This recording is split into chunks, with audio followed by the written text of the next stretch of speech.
Good morning, ladies and gentlemen, and good afternoon and good evening from those that are joining from all the corners of the globe today. So for those of you that don't know me, my name is Kerry Hallard and I'm the Chief Exec of the Global Sourcing Association.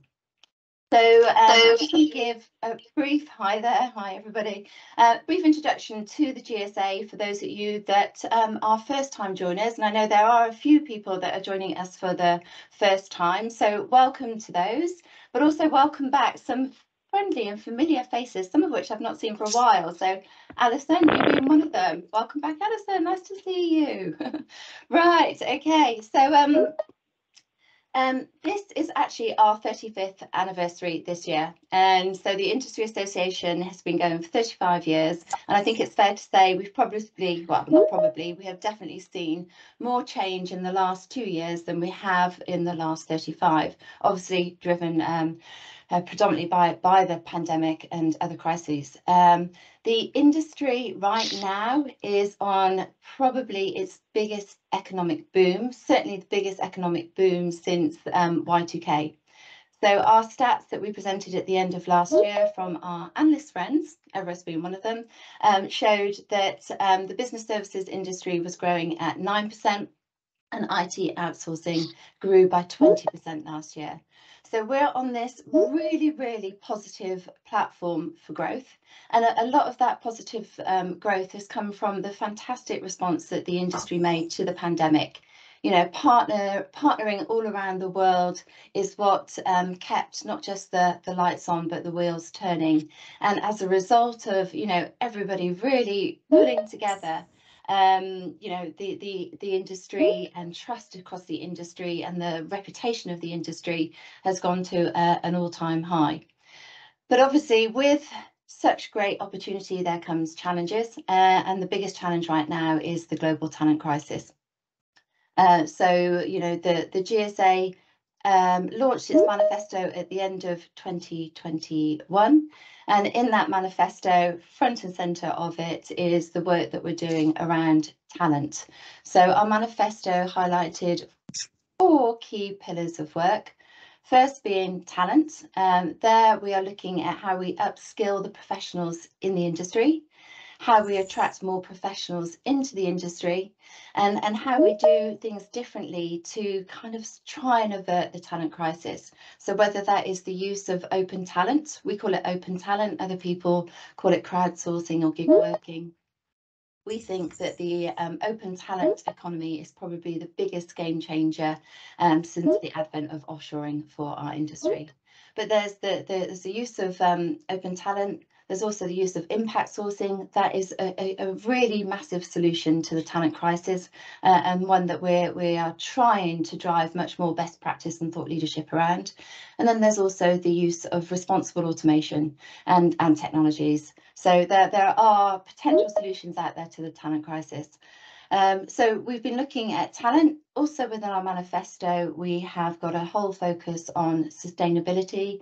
ESG is huge up everyone's agenda. We're doing all sorts of work on that subject, including as a service provider, sustainability metrics, including supplier diversity work, etc. And then we are continuing with pillars of work around best practice. And that includes a relook at contracting, and we are moving towards GSA standard terms in contracting. And then our 4th pillar of work is all around, you know, technology, the different technologies that are out there to assist the sourcing profession, but also how the sourcing profession can bring new technologies into their arrangements. So I just wanted to give a top level view on the programs of work we've got underway at the GSA. Just in case any of you wanted to get more involved, we would really welcome you getting involved. We've got a whole host of different work streams that are running, that are driving and changing and developing new best practice and new thought leadership around all of these sort of topics. So in addition to the manifesto and the work streams, we obviously run a number of topical events, and we also run something called member insight exchanges. One of our large telco members came to us and said, I'm having a huge issue with attrition in my customer service teams, both my in-house and my outsourced. can we pull together a member insight exchange and discuss that issue? And it was from that discussion that we came upon this very topic. So, you know, we've got huge attrition, we've got spiraling inflation. What does that actually you know, how does that actually play out across technology and business services? You know, so it was discussed in that forum that a number of the service providers were going to their customers and saying, you know, salaries need to increase, we need to change, you know, our contract arrangement because people can't live on the salaries that they're at. So this gave birth to a conversation with Everest about what is really happening in and across pricing due to attrition and inflation in our industry. So, so without further ado, that is the backdrop as to how we got here. And I'm absolutely delighted to be joined by two experts in this space. Ricky Sundrani, who is a VP and completely focused on pricing for Everest Group, and also Mark Crichard, who is a partner with RPC. So we're going to hand over to Ricky first.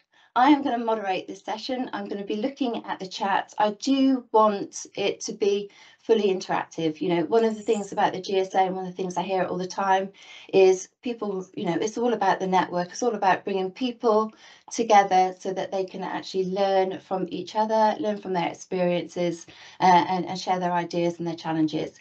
So those of you that do know me, you are obviously going to be in the firing line for me to pick on and ask your opinions if the chat isn't as lively as we'd like it to be. So be ready, be prepared. But first of all, let's hand over to Ricky, who's going to give us the analyst's view on what's happening with pricing. So over to you, Ricky. Thanks, Kerry, and thanks everyone for joining in. And I'm going to share a small deck in terms of what we are seeing in the market, right, to start this conversation today. So what I'm going to try and cover over the next 25-30 minutes is first to kind of have a look at the market, right? What is it that we are seeing in the market in terms of outsourcing pricing? What's the lay of the land? We're going to talk about some practical recommendations and steps in terms of what are some of your peers doing in terms of managing this extreme outsourcing pricing. And then finally, some pitfalls and some unknowns that we recommend clients or enterprises should be mindful of as they move forward towards renegotiating or discussing with their vendors in terms of pricing and contracting. And of course, Mark, with his expertise around contracting, please feel free to add in as required. And yours look like they've been approved. They don't pay the whole amount, but have you put my two in? Sorry, was it a question? Hearing none.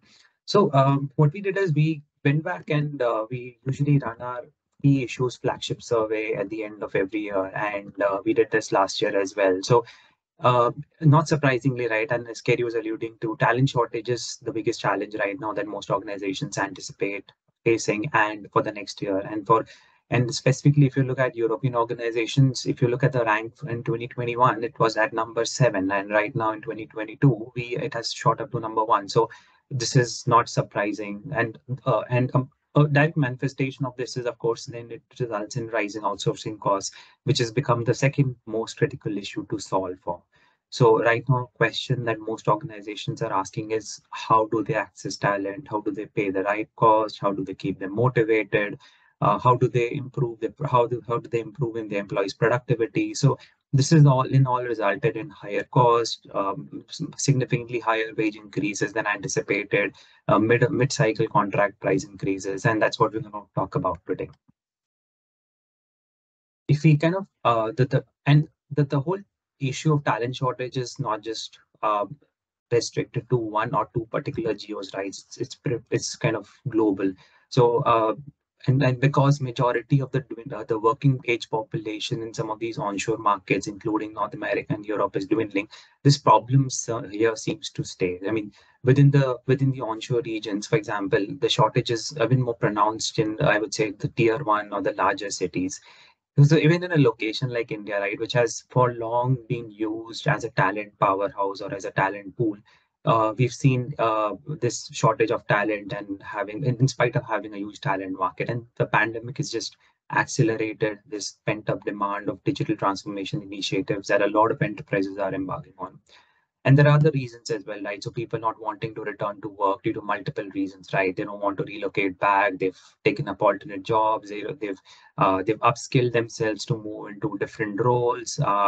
There's some of them are still relying on government monetary support. So what that has done is kind of reduce the overall talent pool that is available in some of these markets. And as expected, the problem is much more pronounced in some of the onshore or the consuming markets, US and North America and Europe, rather than the other markets.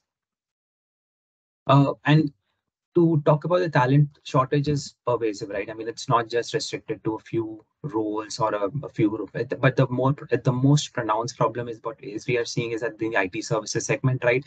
Specifically at the mid-level role. So the entry-level talent pool is not so much of a challenge as of today, but the mid-level talent pool is where we're seeing the most crunch.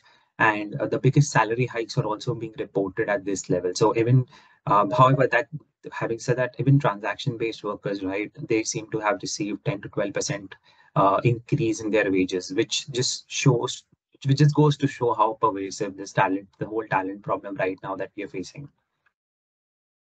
Now, so a manifestation of this again is the whole attrition, right? So attrition across industries is at record high. So if you look at the charts here, almost 40% enterprises reported having an increase in attrition of greater than 10%, and an average attrition change that most enterprises reported was close to 10.5%. So, which is huge. I mean, and what that does is essentially it just increases your cost of talent and cost of hiring even further. So these people who ultimately leave, they will end up finding more higher paying jobs, which will further lead to inflation and make the market, which is already hot, which much more difficult.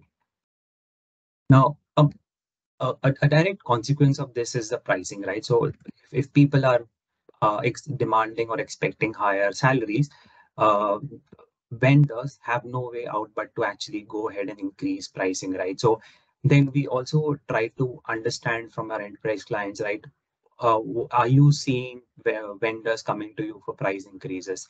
So we knew that these conversations were happening, but didn't really appreciate that service providers were actively requesting rate increases in nearly 66% of existing outsourcing contracts. Now, we have many industry veterans on this call, right? Kerry, Mark, who can vouch that they've never seen a time when this conversation has changed so quickly from cost arbitrage to talent shortage so quickly, right? So just about 6-8 months back, we were in a situation where everybody was talking about pandemic and the associated effects and cost takeout and all of those things. And suddenly the conversation is now shifted to a huge talent crunch and prices spiraling and costs zooming up.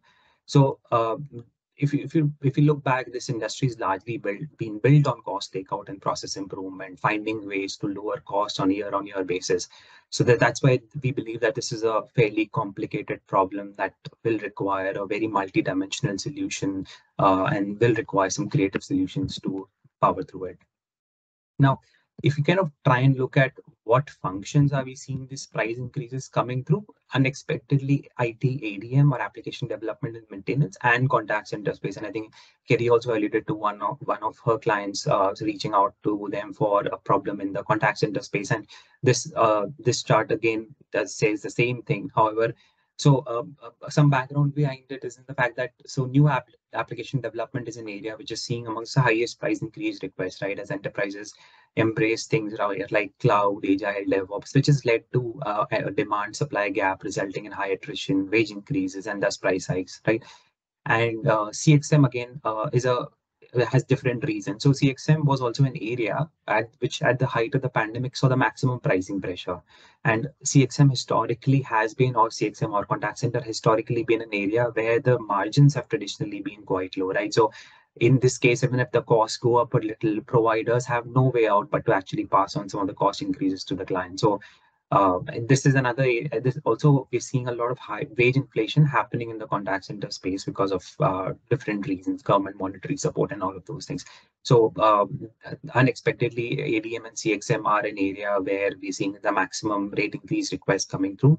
In fact, to cite an example, we recently were in a conversation where a healthcare company reached out to us saying that their vendors have come back to them asking them for a 25% rate increase across the board for contact center space. So such huge numbers are not unheard of in the contact center space.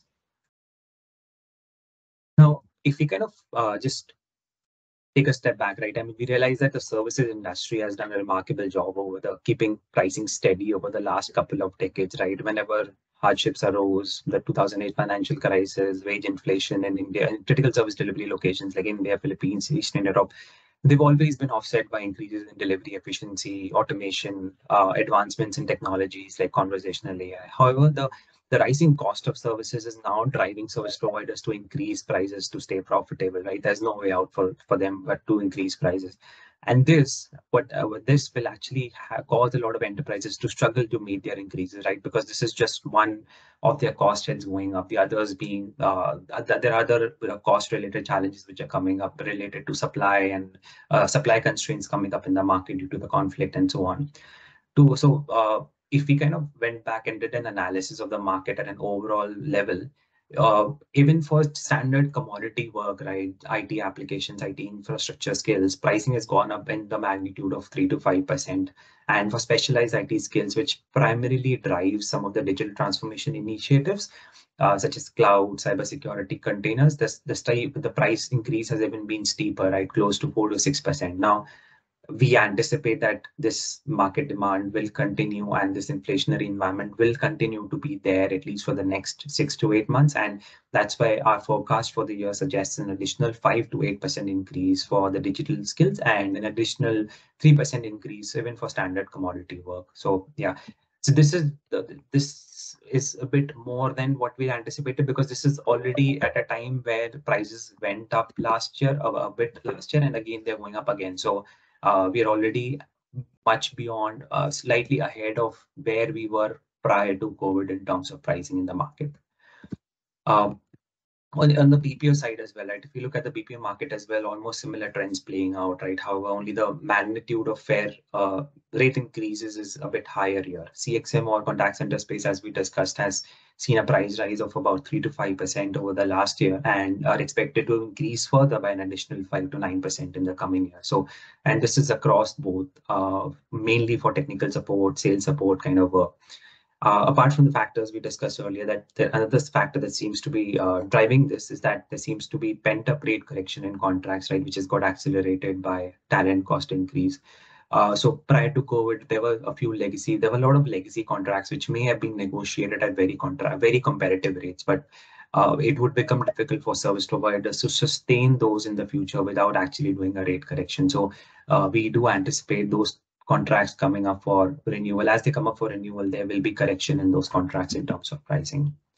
So this is about where we are in the market and what we are witnessing in the market in terms of rate increases, price hikes across different segments. Now, we also try to think of what sort of solution should enterprises adopt in terms of solving for these challenges. And we also looked at what some of the enterprises have already been successful with. And then we'll talk about some examples here. So the first and foremost, which is pretty straightforward, right? Pricing in, so if you look at the pricing in contracts is never absolute, right? Because what may have been competitive in 2020 may no longer be competitive now. So the first step is really to understand how competitive is your deal already. For example, a client may be paying a decent and equitable price to start with, or the deal is probably already hyper competitive. So the reaction of how enterprises or clients should approach this is where they stand correctly, right? So they need to first ascertain their as a state, figure out are they paying, are they already overpaying, are they underpaying, and then the reaction should really be formed the basis that.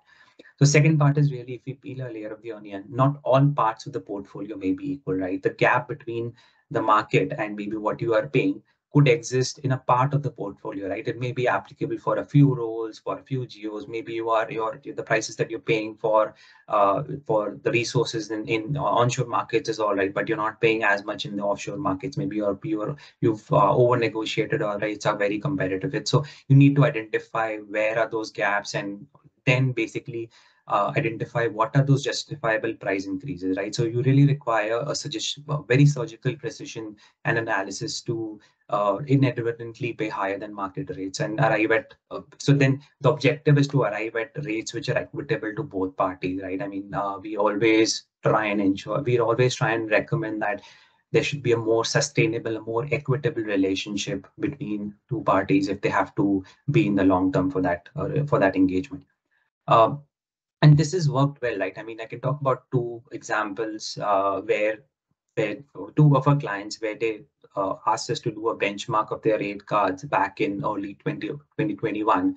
And when we did that analysis on their rate cards, it turned out that they were already paying rates which were uh, closer to the market 75th or the 80th percentile, right? So they were paying above average than what the market was paying. So, but at that point in time, they were okay with that.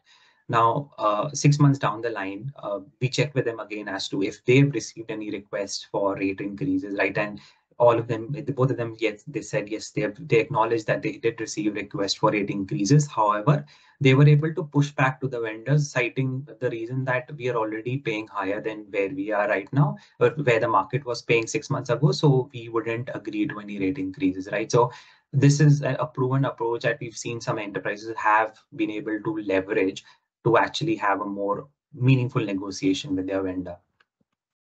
The second is really around calibrating the automation charter and in contracts, right? Because automation, so if you go back a few years ago, so things around that back then, it was just about, let's say, a few dashboards, a few point solutions around automation is what was expected, right? That was expected. But right now, these have become hygiene. Right now, we're talking about AI/ML based automation solutions, very advanced autonomic space solutions, right? And they have become key differentiators from a provider perspective. And most vendors have created capabilities in this space. So it's important for enterprises to really push providers to increase the level of automation, right? So if you look at the acceleration from 2014-15 to right now where we are, this is an IT applications example. The kind of automation solutions which are being leveraged in 2020 are much more advanced compared to what it was in 2017, right? So you need to push your vendor in terms of increasing the boundaries of automation that they are leveraging or using in your contract.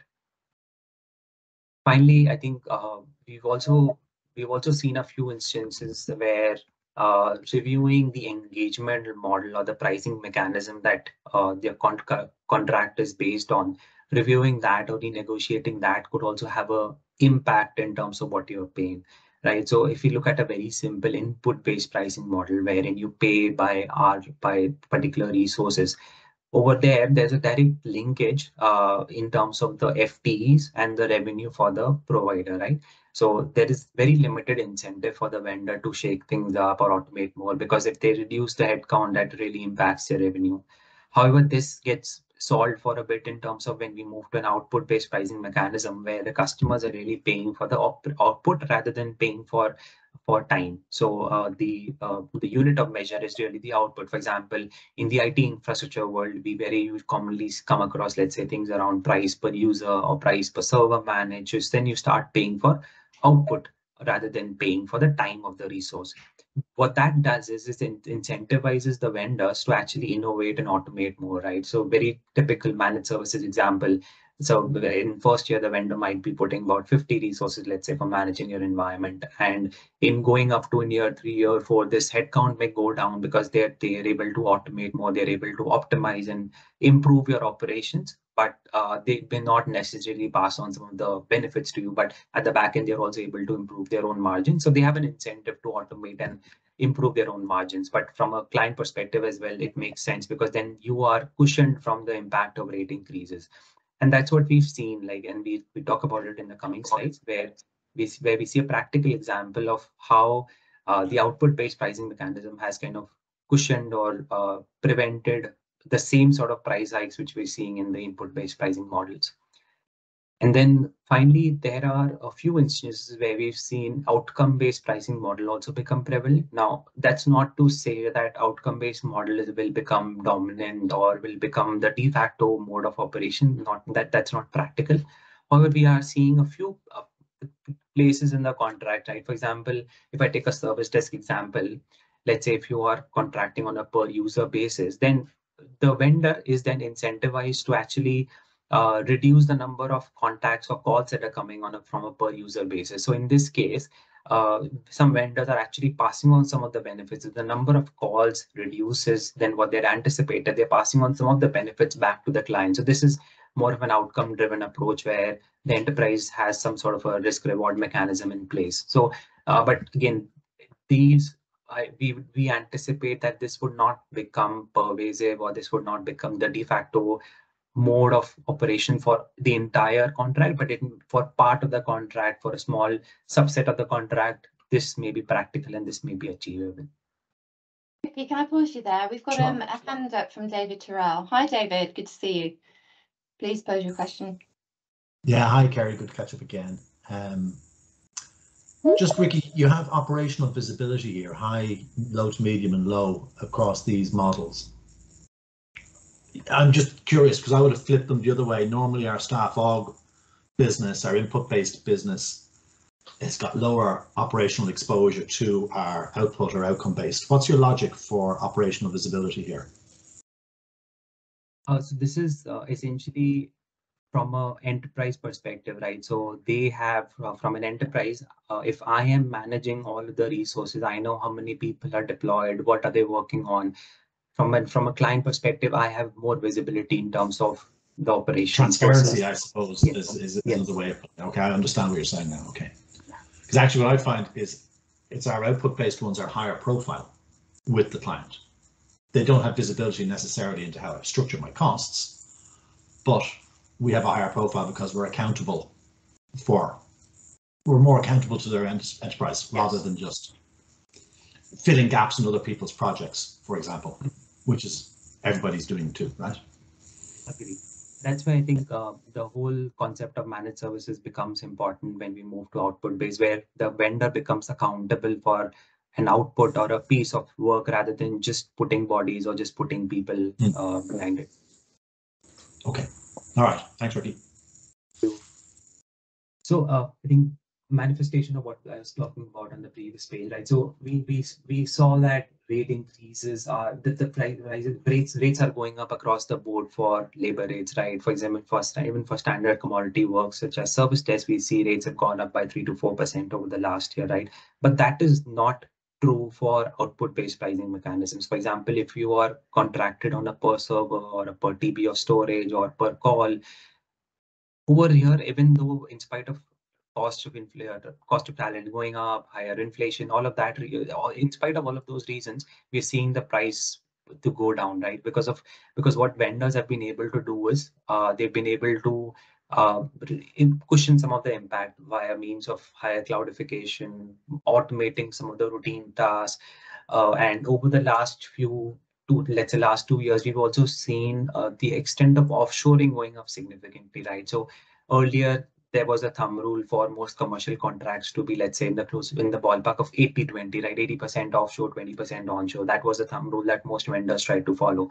However, in recent times, that number might have gone up to as high as 90, 95. In fact, in some cases, we've even seen vendors approach to a 97, 98% offshore delivery, where the entire technical team is based offshore and you just have a few people in the governance layer based onshore. So we've seen that as well happen in a few cases. What that has done is for enterprises to be able to, for providers to be able to absorb some of the wage inflation costs, and overall level for the client keep the TCO same.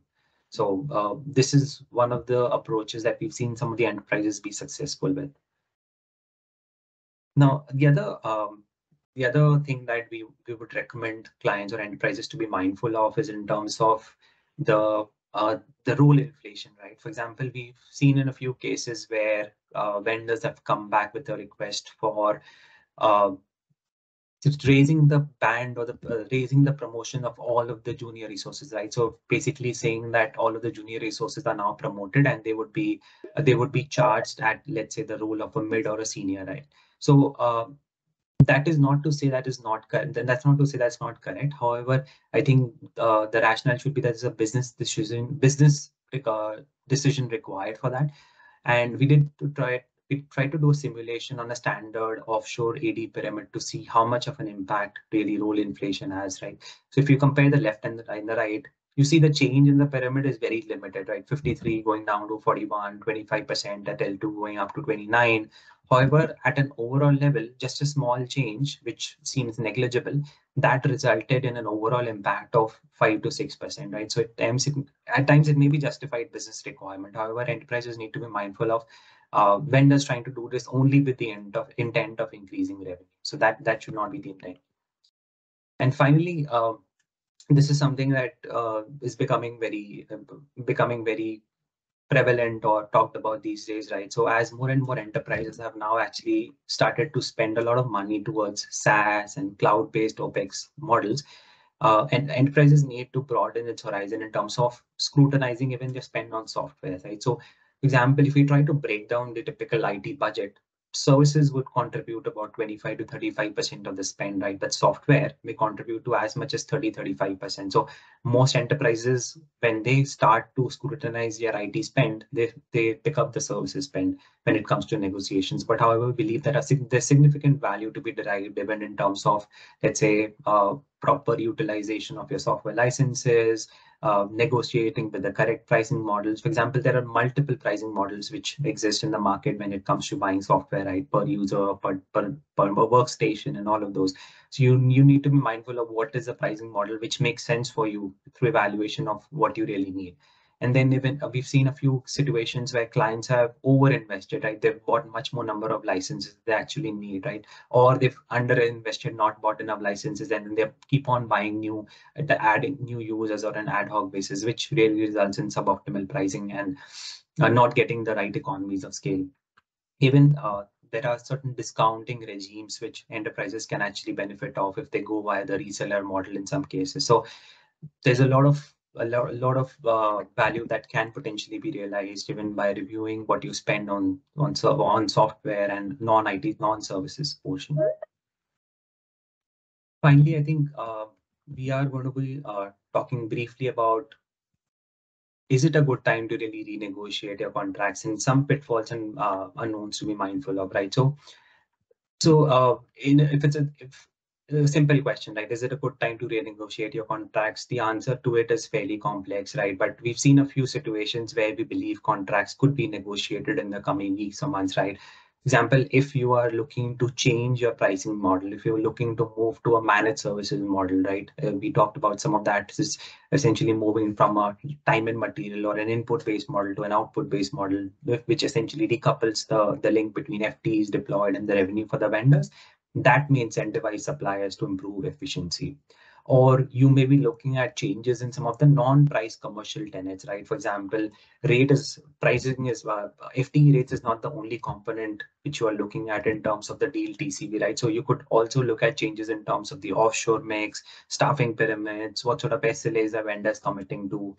So another key element that we're seeing is increasing the committed efficiencies is using automation and transformation, right? So are there levers that you can talk about in terms of automation? You can try and bring more of it so as to keep the FTE pricing can be increased without actually impacting your overall TCO or the overall spend that you have with the vendor. A few pitfalls, right? So there is a few, and this is a very common discussion that we've had in the last couple of years, right? So clients believe that having no COLA in their contract means they've won the battle. They've got a great deal because they're not paying for COLA. However, the reality is that there are no free lunches, right? In most situations, the vendors are saying that they are bearing the risk of COLA. That implicitly means that they've baked in some risk into the pricing itself, right? Because and that's on the commercial side, but then on the service quality side as well, right? If you think of it, if let's say they had anticipated COLA for about 1 to 2%, but the actual COLA right now, which we're seeing, is close to 4 to 5%, then how does the vendor manage the situation, right? Then you start seeing compromises on quality being done, and this is not uncommon. We heard from a large enterprise in the US where they were saying that the experience with the vendor is not very good because the client partner keeps churning, and every 6 months they have a new client partner. The governance is not very strong. So when we actually did a benchmark on their deal, we realized that they were actually underpaying much. They were paying much lower pricing than where the market was, right? So this was a direct result of not paying enough money to your vendor, which ultimately compromised in the quality of the people that you were getting. So rather than not having a COLA in contract, we would recommend that you have a COLA clause in the contract, but to make it more equitable to both the enterprise and the provider. So having a COLA clause and having the right transparency is actually a better deal, right, than having a no COLA clause. And we're seeing that happen in deals, right? So for a large period of time from 2010 to 19, the inflation in onshore markets was fairly negligible. Offshore was there, but the COLA clause was only linked to the offshore market. In fact, in 2018 to 2020, if you see, there are a few deals in the next page. If you see that in the time frame from 2018 to 2020, there were a number of deals which were signed which did not have a COLA. But that is now changing, right? Because of the costs going up, a lot of enterprises or a lot of providers are now pushing for COLA clauses to be available in deals.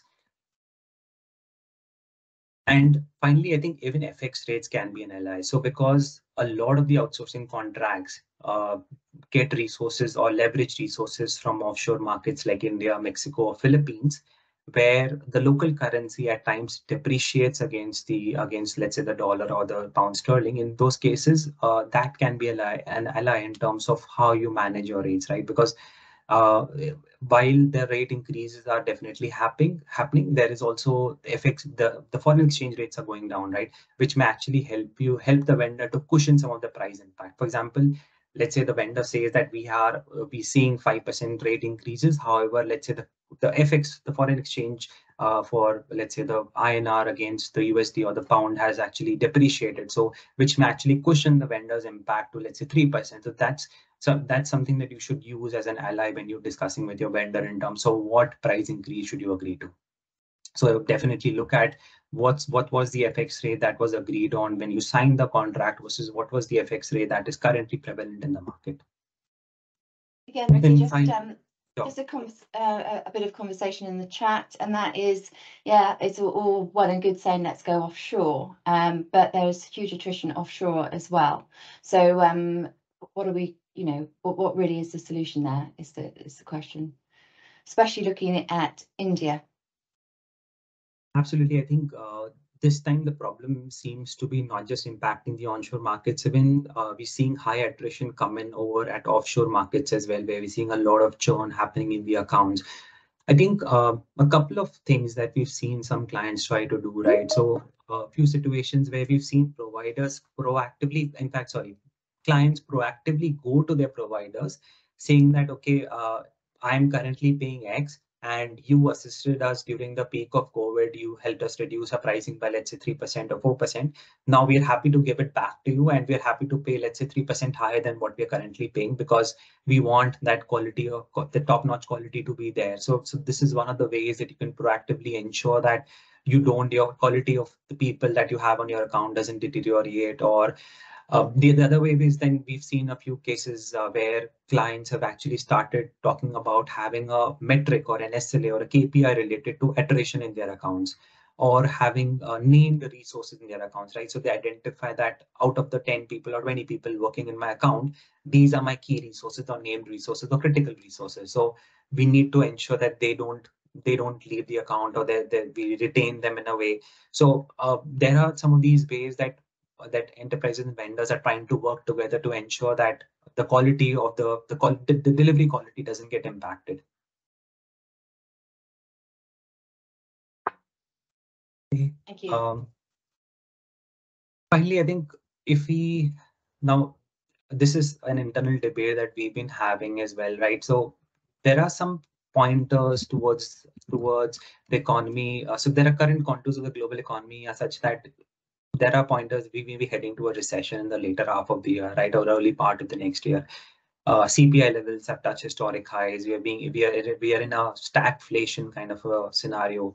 And a recent analysis suggested that over 45 billion worth of financial deals have been pulled out on the back of the conflict in the Ukraine. So in just such a situation, there may be a demand reduction, which may result in the U-turn in price reduction, right? So this is one scenario which may pan out, that towards the latter half of the year or early next year, we may move to a recessionary environment, which may cool down the overall demand supply situation, and prices may even come down to below 2020 levels, right? So it will be similar to where we were in May 2020, right? It will again become a buyer's market, and net we anticipate that this may result in prices going down by as much as 8 to 15%.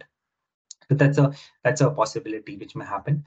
The other side of it is, which is a contrarian view to this, is basically where we talk about where we think that the current inflation will continue to be there. There will be a huge talent. There's an existing talent shortage in the market, and there are other geopolitical triggers in the global economy which we are already witnessing, right? So the oil price shock, supply chain related constraints, escalating commodity prices.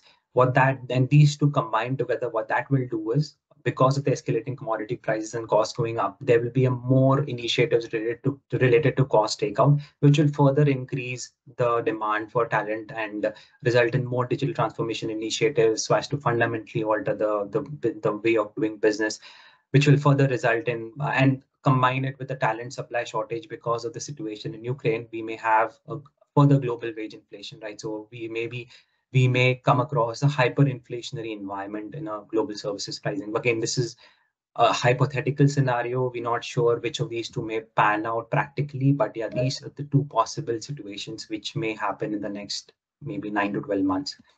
Yeah, so this was about, these are some pointers that we recommend enterprises be mindful of as they think of in terms of negotiating the contracts with the vendors.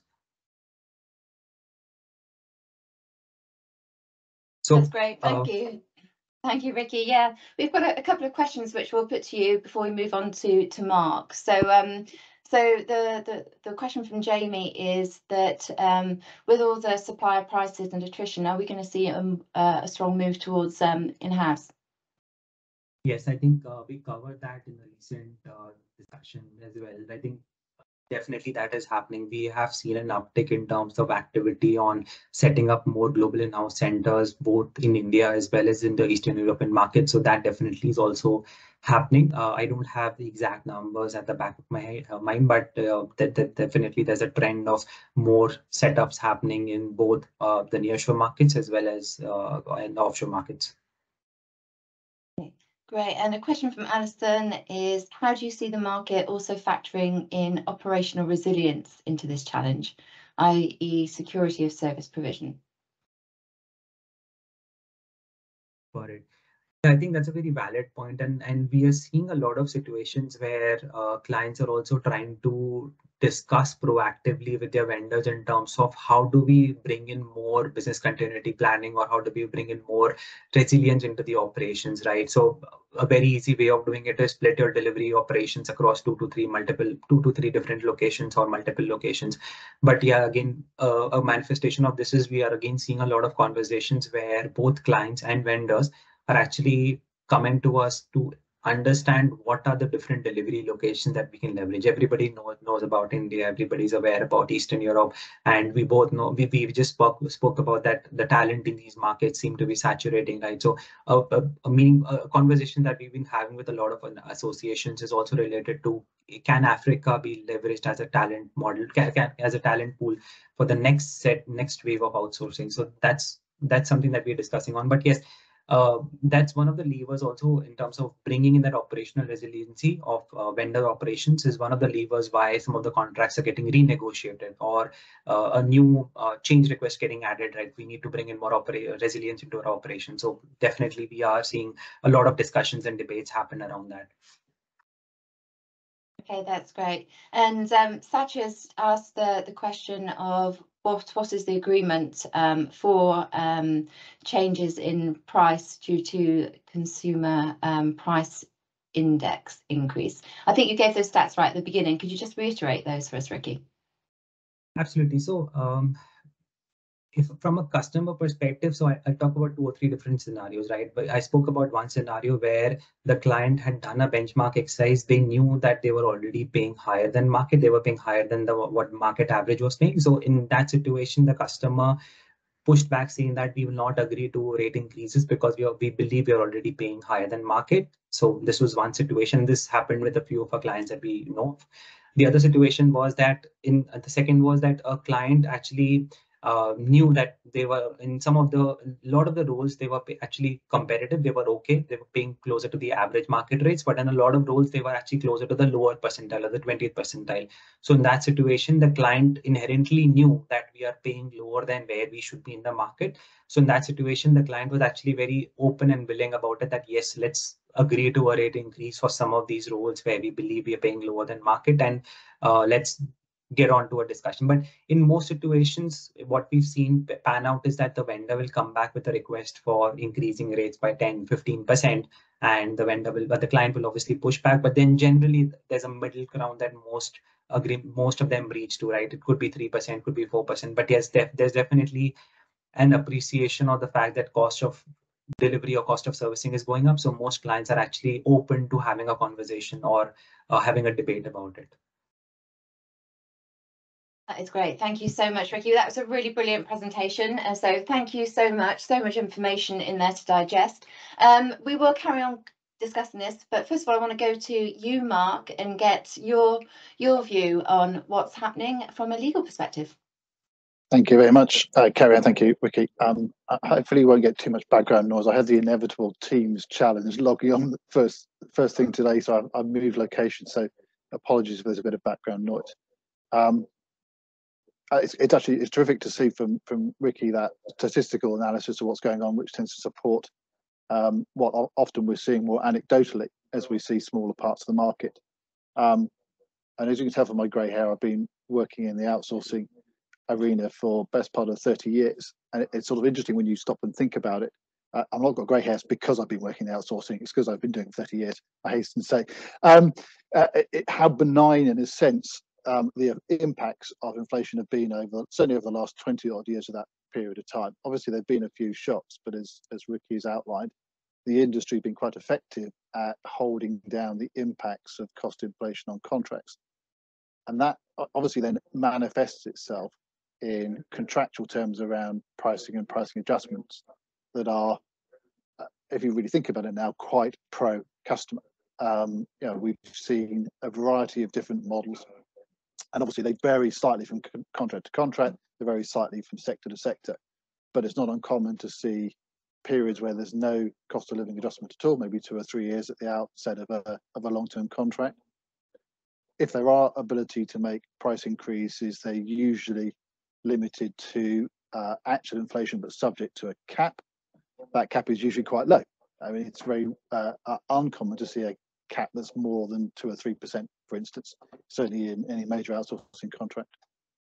And on top of that, you then layer, certainly for longer term contracts, benchmarking clauses that have downward price adjustment only. It's extremely unusual to see a benchmarking clause that allows the price to go up. It's quite common to see hard-coded savings requirements on a supplier over the duration of the contract, and quite common also to see some of those benefits being front-loaded. So not only does the supplier have to deliver benefits over the term of the contract, but quite often try and move that towards the front end of the contract. So it's taking a sort of risk on that, achieving those benefits by reducing prices at the outset.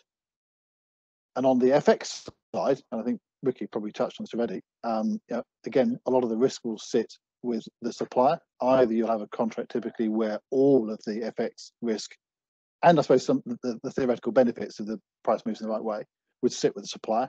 So if they've got a base in India and their cost base is all in rupees, they have to invoice and be paid in dollars, and therefore they carry all the risk themselves. Where there is an adjustment around FX, typically, and I'm generalising quite a lot, there's usually a buffer zone where the FX adjustment doesn't cause a change in the price, but if it goes outside a certain range, there's a change control discussion about what the impacts are. So not a guaranteed adjustment, but usually a discussion around it. So all of that, in a sense, as I say, is quite pro-customer. It is something that's probably only really sustainable when you're in a period or sustained period of relatively benign cost pressure. And as Ricky's quite clearly outlined, we're not in that world at the moment. That is, it's quite a shock to the system to suddenly see inflation in the UK at 7%, and obviously some cost pressures are much higher than that. And as service providers ourselves, we see that ourselves. We see our cost base going up, our staffing costs going up. And then you've obviously got the attrition side of things added to that equation, which is just making life even more complex again, both in terms of pushing up the cost, but also the operational impacts on how they run their business. So an example of that is that we've had a couple of clients, particularly in the financial services sector, who in effect have been forced to accelerate offshoring plans in order to manage immediate attrition issues. And I'll say immediate in the sense where they're having direct impacts on their customer service. And as a reflection of that, actually, they've been able to push through some of the regulatory sign-offs from the like of the FCA much more quickly than they normally expect to, because actually there's a very real now pressure on their continuity of service. And I know this question was sort of raised before. It's curious whether or not offshoring is a solution for everybody. It sort of strikes me in the sense, if you're an early mover, it might be an answer, but you can't all resolve your problems by offshoring, even if you wanted to. So in terms of what I'm seeing happening in response to that, I think Ricky's probably already answered the question in a sense. We are seeing, and our clients are certainly seeing many more, if not most of their suppliers asking for a way to increase their charges. And obviously the problem, of course, as I've alluded to, most of their contracts, if they're already in a contract, are quite restrictive on their ability to increase the price. So, if we're talking about any of the inflation levels that Ricky put up on his slide deck, if you've got either no COLA or you've got a COLA with a 3% cap, that isn't really going to solve your problems. So we're certainly seeing many more suppliers, and I'm sure this is probably common across the industry, are emboldened, or indeed they have to go to their customers to look for cost adjustments.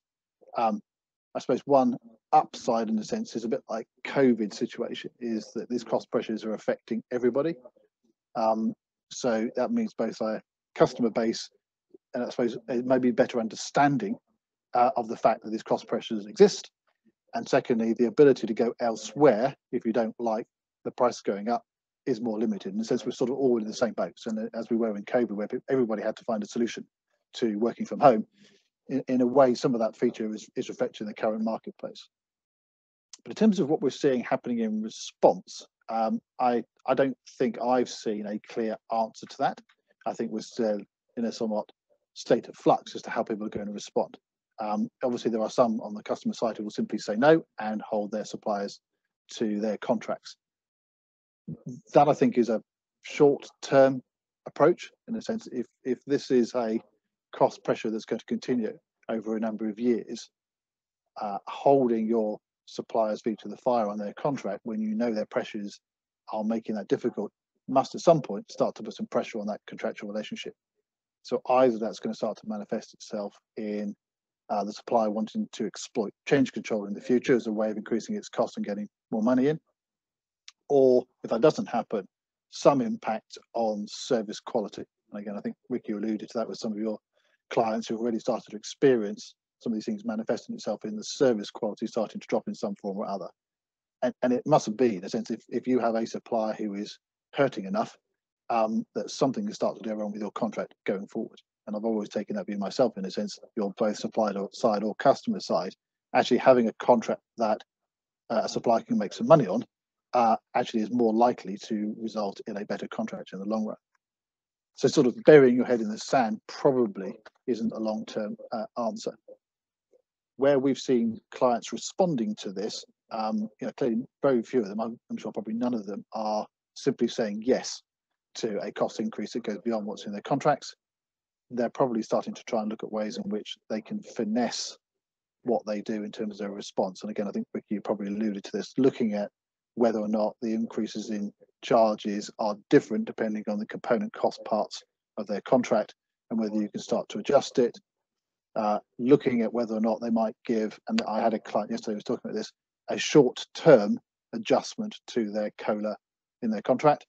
So I had one particular client in the travel sector with some reluctance, because if you're in the travel sector, it's a tough world anyway, but agreeing to once off 1 year special adjustments to prices, which is, I suppose, a way of sort of hedging your bets as to how long this pressure is going to continue for. But I'm also seeing customers looking to get something else in return if they are going to adjust what's in their contract and give more of a COLA adjustment to their supply base. So looking to see whether there's a way that you can get another process improvement, whether you can get some freebie out of it, whether you can change the scope as a way of trying to mitigate some of those cost adjustments. The other thing I think that's interesting from a lawyer's point of view is what we think might happen to new contracts. As I said, we've sort of had 20 odd years of a relatively benign environment that's quite pro-customer friendly. Most of the levers tend to be to push the price down, not to let it go up. And I think we can see some possible trends starting to happen. And I sort of say possible deliberately because I think you always need to take these sort of shocks with some sort of caution. There's always an inevitable tendency when there's a shift in the marketplace that people might slightly overreact to it. I suspect that's not the case in this situation. It feels like this is more sustained, but it's always worth just sort of pausing and thinking about it. Second thing is that the models people use in the contracting world, certainly in the outsourcing, don't seem to me to change that much that quickly. So whilst we talk a lot about it, actually it's quite difficult to get the marketplace for how people then contract for these things to fundamentally shift. And if you've had 20 years or so of price adjustments, downward benchmarking, etc., in your contracts, getting people, and this includes lawyers and includes consultants and clients, to change the way they approach that because the market has moved is quite difficult. It's a bit like trying to turn a super tanker. It takes a while. And I think, again, Ricky, probably the third thing that sort of makes a note of caution about what we can see in terms of trends is those sort of headwinds in the world more generally about whether or not we might hit a recession. There's always a danger you can talk yourself into a recession, but the fact that there is a lot of threat about whether or not we can see contraction, again, tends to work against a fundamental change in the way that we price these contracts and whether we allow greater COLA adjustment going forward. But against that backdrop, I think something's probably going to change. It seems hard to imagine the price caps that are 3% are sustainable, certainly in the next couple of years. So you can sort of see some pressure on that.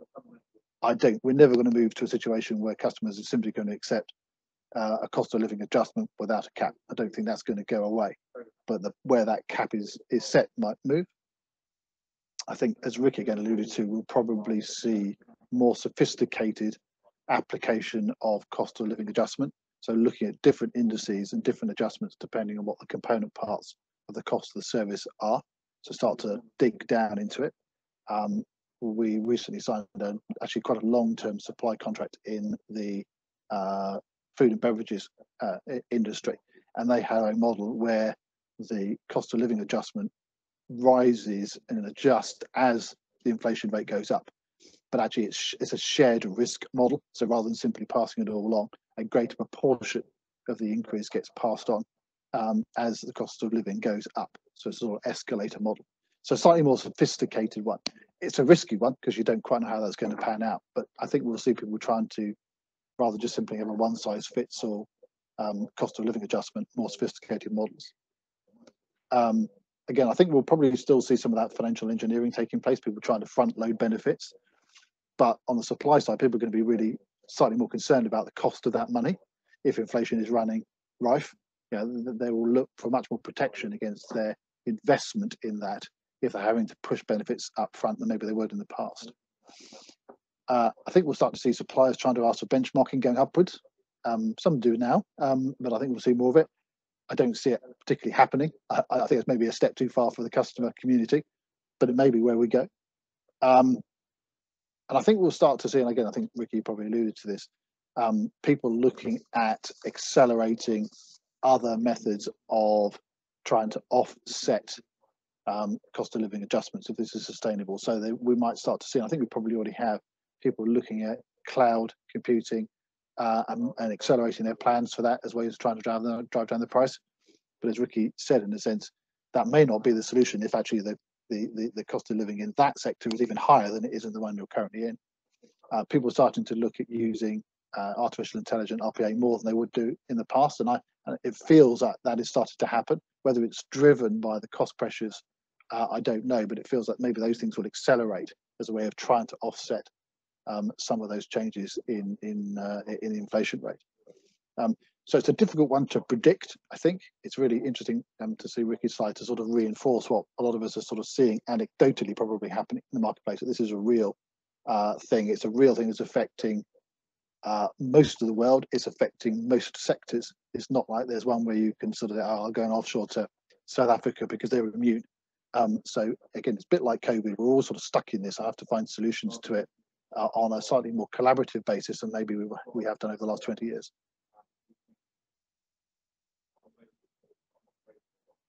That was my thoughts on it, without the glamorous slides from Ricky. But I thought I would do the opposite extreme and do the old school version.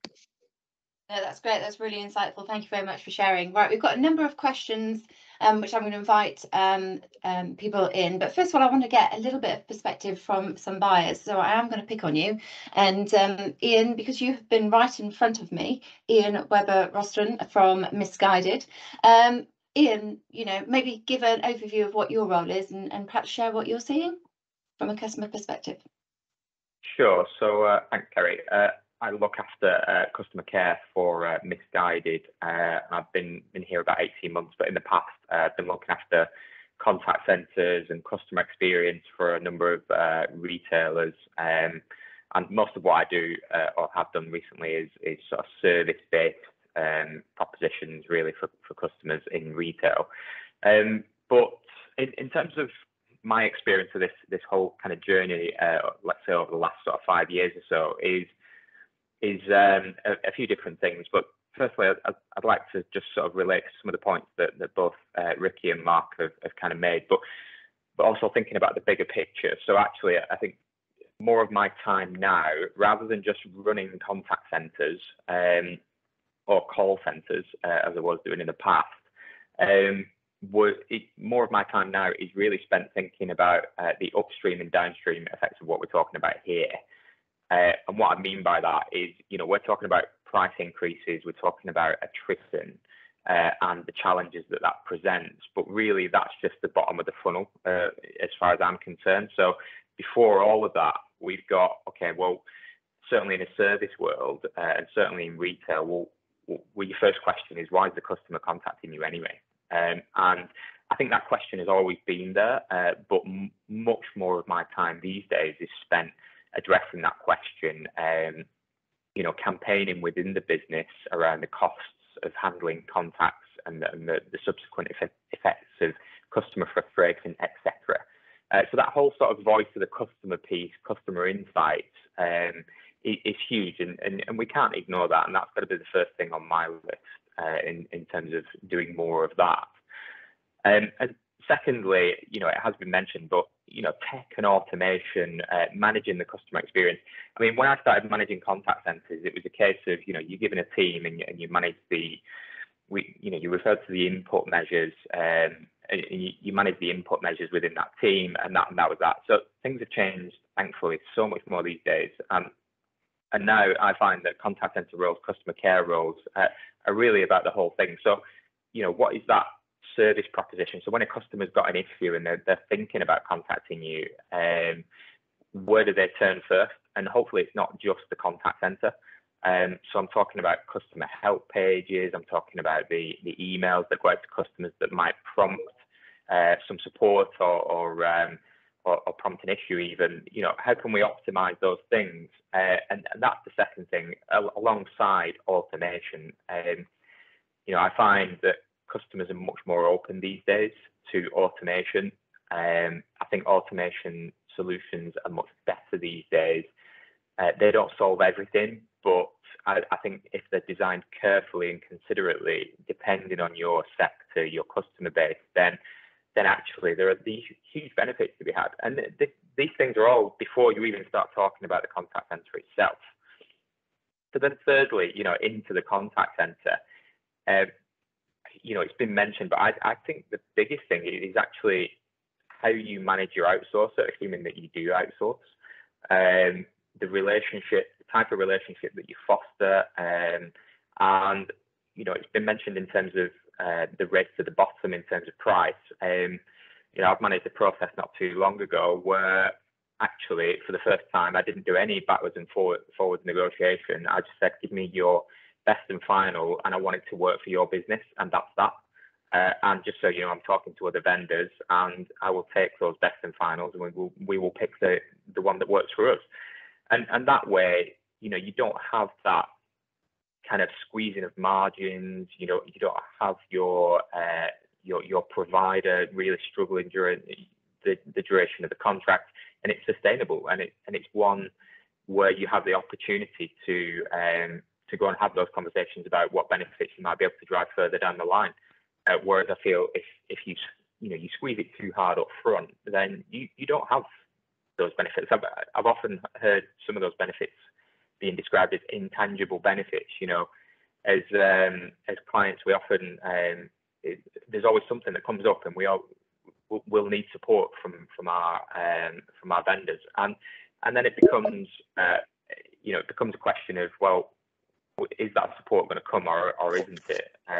So yeah, there's definitely something in there about managing that relationship and making it easy.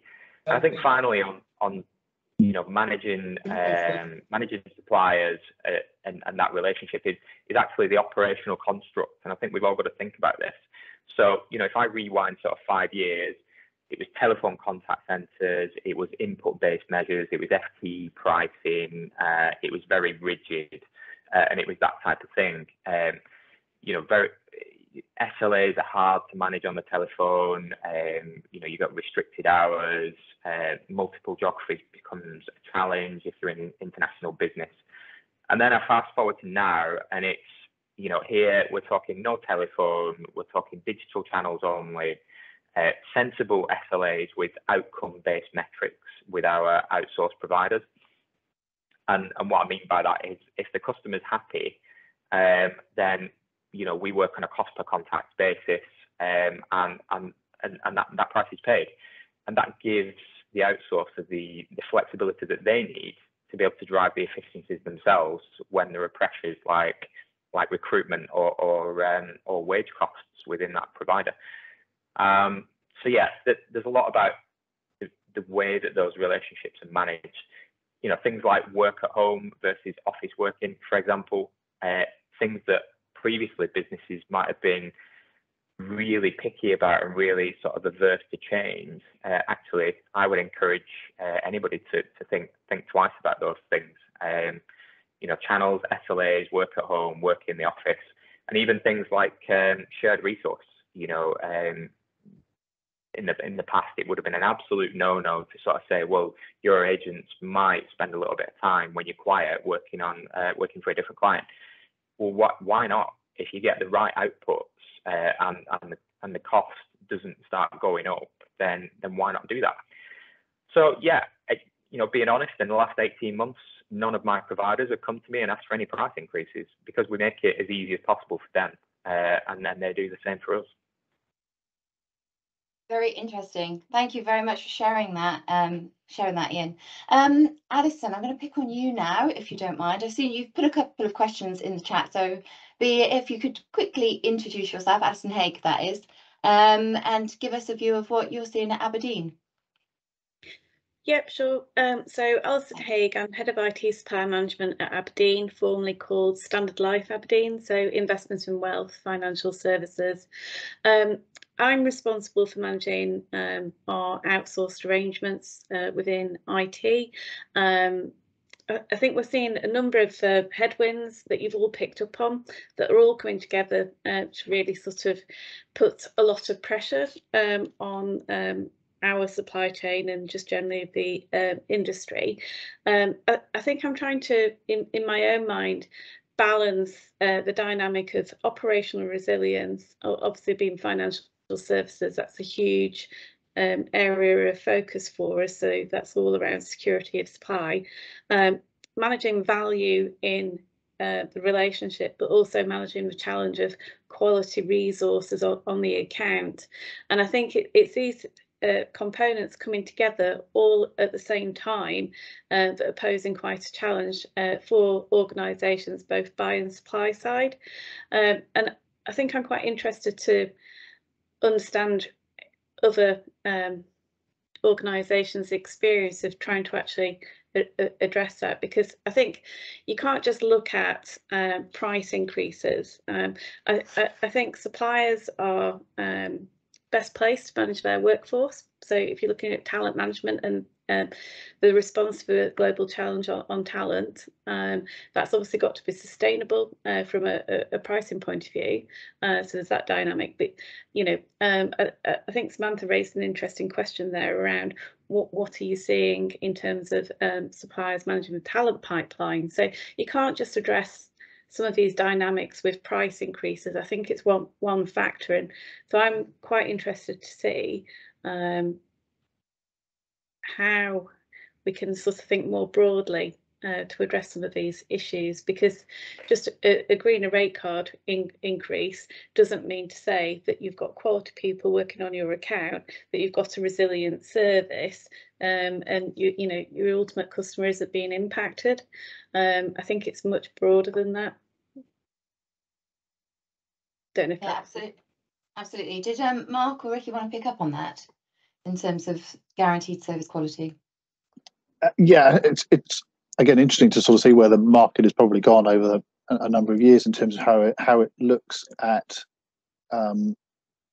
attrition and staff quality. I think when I started doing this, the world was one where customers would be quite intrusive in terms of their oversight of the inputs into their contract, and particularly around staffing and attrition rates, and we had some fairly sort of hard KPIs associated with attrition rates and maybe even termination rates. And over time, that sort of softened in a sense as people realised actually the suppliers were better placed to manage that. You may still want the management information around what's happening with the staff base. I think we then moved into a situation now where that may not be the sole answer, in the sense that you're simply having the reporting and assuming your supplier is managing it properly might be slightly too soft touch.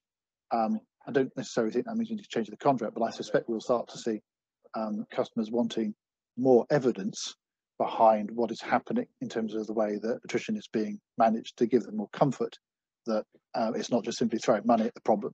Actually, people are looking at more creative ways to get people to stay. And again, you know, as a service provider, we have much the same challenge, in the sense that the market for lawyers is incredibly hot in the UK. Simply paying people more is part of the solution, but it's only part of it. Actually, you have to make it a good working environment. You have to provide them with the type of work they want to do. You have to provide them with career progression. So we all know, in a sense, that it's not just a money thing. So I think we'll probably just see more customers starting to ask more questions and more due diligence as to actually, how are you managing this supplier? I don't necessarily want to contractualize it, but I'd like to have more understanding as to what the models are you're using, rather than just throwing money at the problem. So I'd like to bring you back in now, David Tyrrell, if that's okay, because obviously you're coming from the service provider perspective, and you actually are asking the question to Mark as to whether he's seen any legal challenges for not achieving SLAs or hitting SLAs. Yeah, because that's the gambit, isn't it, Mark? You know, you say, I'm not going to give you a price increase, you live with it, right? And then as Alison was saying, you end up with a degradation in your capability, right? Because you've got people moving, you've got people leaving, it's free market for labor. So you're going to have those challenges. So so where's the crunch going to hit? The crunch is going to hit in missed commitments, right? Yes. Either due to turnover and attrition, or just an inability to supply within the economics of the contract. I'm just wondering, has that hit yet? And are we seeing that, or is that just a cloud on the horizon at this point? I think it's probably a cloud on the horizon at the moment. It's, I mean, you obviously have to work out what the impacts are. A lot of those things are impacts around the softer aspect of the contract, like call it in a sense, because obviously it's hitting a 99% service level measure in a sense is a nice hard coded thing. But even then, most contracts allow quite a lot of flex before you ever get to suing somebody for damages or terminating the contract or stepping. So you've got to go quite a long way down the road in terms of deterioration of performance before you trigger those. what you're probably starting to see now is the softer impacts, the sort of thing that Ricky was alluding to, where there's higher turnover of staff, which just simply makes it harder to manage. So I think it's probably too early to say those things are going to manifest themselves. Well, I guess my observation would be so that those customers just simply assume that they can hold their suppliers to the contractual commitments without stopping to think about these things, are probably saving up that risk, or indeed almost that certainty, if they continue to do that across the board. It's kind of the or what part of the negotiation, right? Yes, you know? and the other or what is we're all suffering this. It's not a unique problem in the travel space or the financial services. It's not unique to India. It's not unique. So in a sense, your options are more limited. Again, a bit like COVID in a sense. If everybody's caught with COVID and having to work from home, you've got to find a solution to working from home. Yeah. The other point, was one that came up during Ricky's presentation, and Alison brought it up as well, and I think we've all alluded to it at different stages, is that quality of work. When I started in this industry, which was probably sometime around your era mark, sounding like it, progression was faster, right? So I would have joined EDS back in the 90s, and you were expected every 2 years to be changing your job code. Right, and that was just the way the industry was built, and that was the market at the time. .com boom and so on, right? Going into Y2K, but progression was kind of a 2-year path, going from an engineer to a senior engineer to a whatever. I think we've taken our eye off the ball in the industry on that. And I think there's a combination of some of the longer term contracts and managing and suppressing pyramids and trying to keep a pyramid mix in the right place, while also trying to manage retention, because everybody knows productivity is driven by tenure, right? The better people know an account, particularly supporting legacy systems or complex environments, the more productive they are, the better the service assurance. So there's a lack of willingness to rotate people. And then there's a lack potentially of client willingness to allow or support promotions. So you end up with people trapped. So what do? They jump, right? They go somewhere else. It'd be interesting to see how this conversation develops, going not right now, but over the next couple of months, because I think we need to go back potentially 20 years or 30 years to how we used to handle career progression. And do it openly with the client. You can't have both. You can't continually suppress a pyramid and have tenure and retention. If you're going to insist on a suppressed pyramid or a very, then that's going to just generate churn, and you got to live with the churn. Because if you're not allowing people to grow and promote within the account, well, then they're going out. Because otherwise they're going out of the company. Now, those people are my asset as well as, in terms of that, and I'm going to move them to another account rather than lose them if I have that ability, I just think that I think it's an area where the dynamic will change. It'll have to change, or else we're going to continue to see the attrition rates become unsustainable and find ourselves into places where we're just missing service commitments. Yeah, I think the other little gloss I guess I put on that in a sense is that even without cost pressures and so forth, there's no doubt that the younger community, which is almost everybody but me, their mindset in terms of what they expect from their careers and progression is different to what would have been the case when I started out in the industry. So the willingness of people to change jobs, move location, take a career break, whatever it may be, is very different. So trying to find a way that part of incentivizing personnel to stay and progress within a single company is a major challenge, probably for every industry, I think, because it's a difficult one to get your head around when it's not the way you were, sort of brought up to do it. And I think that's quite a challenge for certainly we see it in the legal market, but I'm sure that's true across the industry. Yeah, the break between the location and the office and the employment has really accelerated that, hasn't it? I don't need to leave my desk. I can stay here. No. Well, I can look around my office and realise that we're 20% occupancy or something like that. And it's the middle of the week when you expect to be busy. So the world is definitely shifted. How long, whether that will shift back again, we don't know. Sorry, Kerry, Ricky, did you have a perspective on that? And then I'll come to you, Samantha. I kind of agree with what David is also mentioning. I mean, I kind of try and look at an example in India. The entry-level salaries have remained stagnated for the last decade or so. So what was considered a coveted job earlier to work with an Infosys or a Tata coming out of college, it was considered a coveted job to work with some of these IT biggies, but not anymore. I mean, the salaries are considered very low, and there are much better options out there in India as well. There's a startup boom, and people are looking at better avenues to grow their careers. And so definitely, I think there is some fundamental rethink that we need to do in terms of making this industry more lucrative, more attractive, and pricing and cost is just one of those aspects that we need to bring into the fight. Do that. Samantha Rex, could you introduce yourself, where you're from, and pose your question? I don't really have a question, it's more of an observation. So I'm Samantha Ricks and I am from Southern Water, so I work in the utility sector. We work in a sector that has been a very traditional sector, mostly industry based, and we've moved into tech in this perfect storm where everybody is into tech. So we are digitalizing at the moment. A lot of offshore, a lot of new technology. We're trying to automate and bring our systems up to date, both in terms of customer service and in how our water networks link up. So it's a massive transformational program, and we're right in the middle of this perfect storm. But to David's point, I think we've looked at it from an economic perspective and from a legal perspective, but I think the social change is what's driving all of this. I take your point entirely, David. When I was young, I've got the same colour hair as you, Mark. So when I started out, you could rise very quickly. I was quite senior, really, really young, flying around Europe, being a businesswoman. That's not the case now. But the younger generation have grown up with tech. They're networked with each other. They're much better educated, much more deeply educated than we ever were. And they've made their own opportunities.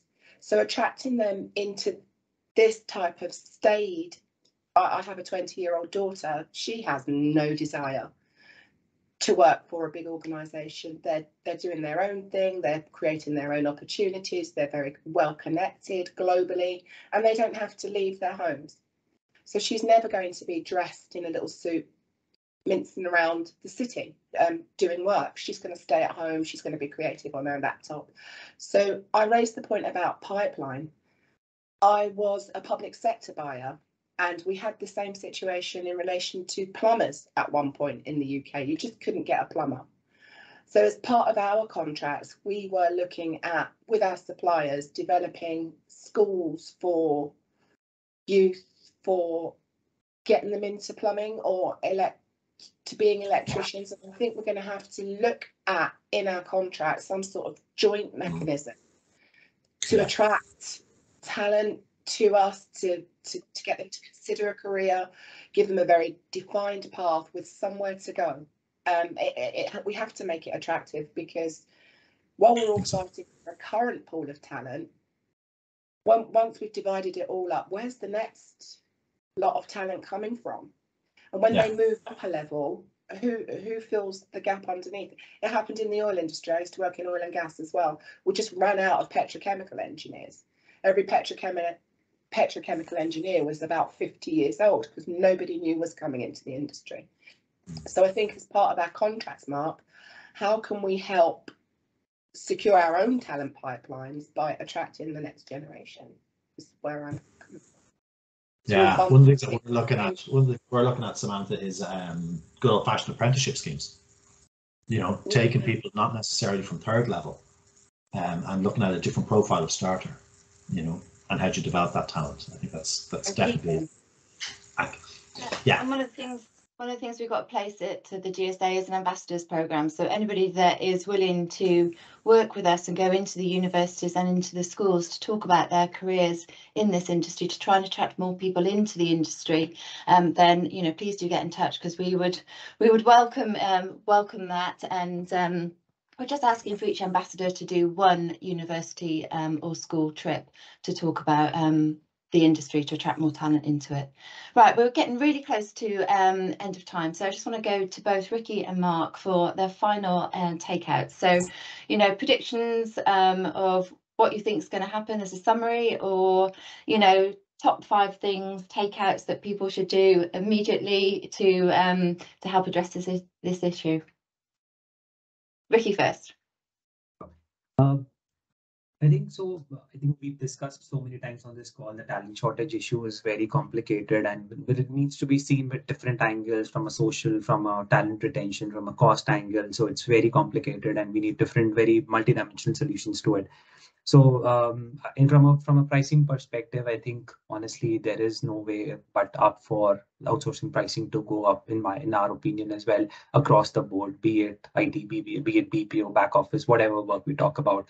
But the quantum of that would be different for each client depending on where they are. That's my message. So, and the whole the conversation needs to shift to, we're seeing a lot of cases where the conversation is now shifting to customer experience or user experience, rather than just focusing on, okay, I've my application or my server was available 99% of the time. Now we're talking about user experience. So I think a lot of conversations will not, I think Ian alluded to in his examples when we were talking about, is going to shift towards a more user-centric model for all of the outsourcing services that we see. So yeah, those are my key 3 takeaways.